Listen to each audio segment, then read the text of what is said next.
Siapakah Insinyur Salah Atia ini?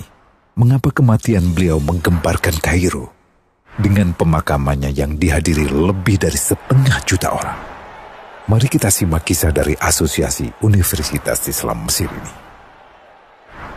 Al-Kisah dari kampung kecil bernama Tafahna al-Ashraf, distrik Mittelghamir, Provinsi Dakohlia, Mesir, ada 9 orang sarjana miskin lulusan Fakultas Pertanian. Lalu mereka pun sepakat membuat sebuah peternakan unggas, sembari mencari mitra ke-10. Namun mereka terbentur modal, maka dengan sekuat tenaga mereka kumpulkan dari hasil menjual tanah, perhiasan istri, hingga meminjam. Meski tidak banyak terkumpul, namun mencukupi untuk memulai usahanya.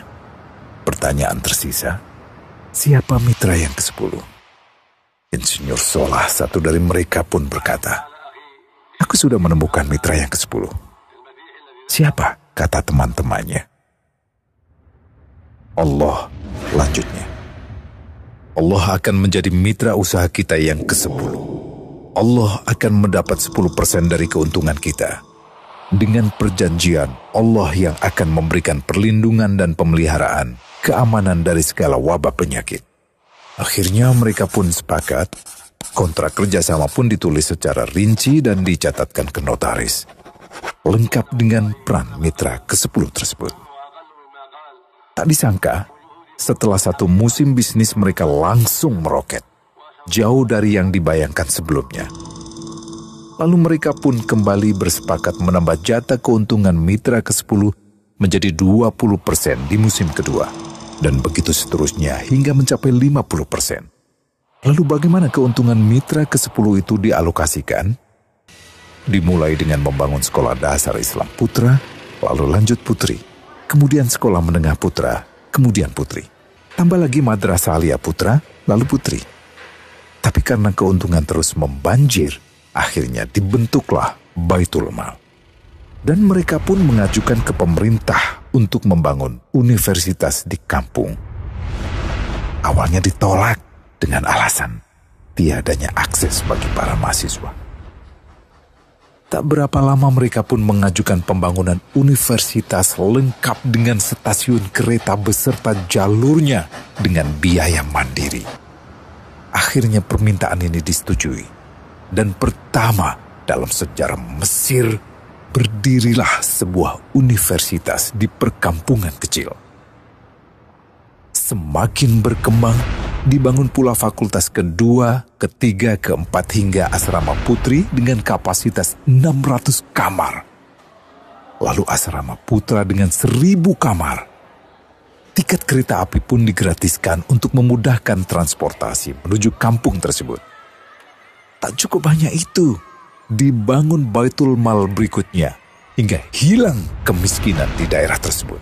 Dan program ini diduplikasi ke kampung-kampung lain hingga bisa dikatakan tak ada kampung yang disinggahi Insinyur Salah kecuali akan dibangun Baitul Mal untuk warga.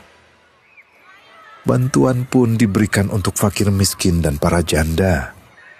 Pemuda pengangguran pun dilatih untuk mengelola perkebunan sayur hingga mandiri, bahkan sampai bisa mengekspor ke negara tetangga. Pada saat panen raya, seluruh penduduk dikirimi paket sayur. Di hari pertama Ramadan diadakan buka puasa bersama untuk seluruh penduduk desa. Mereka memasak dan hadir ke lapangan yang dipenuhi beraneka makanan. Disiapkan juga perabotan untuk gadis-gadis yatim yang ingin menikah. Dan ini semua merupakan sedikit dari banyaknya kebaikan yang dilakukan oleh Insinyur Salah. Hingga pada akhirnya disepakatilah keuntungan perusahaan 100% untuk Allah. Insinyur Salah yang awalnya adalah salah satu mitra usaha berubah menjadi karyawan Allah. Dia hanya menerima gaji, namun dia memberikan Tuhannya syarat agar membuatnya hanya butuh kepadanya dan hanya meminta kepadanya. Inilah sosok Insinyur Salah Atia, aktor utama kisah menakjubkan ini.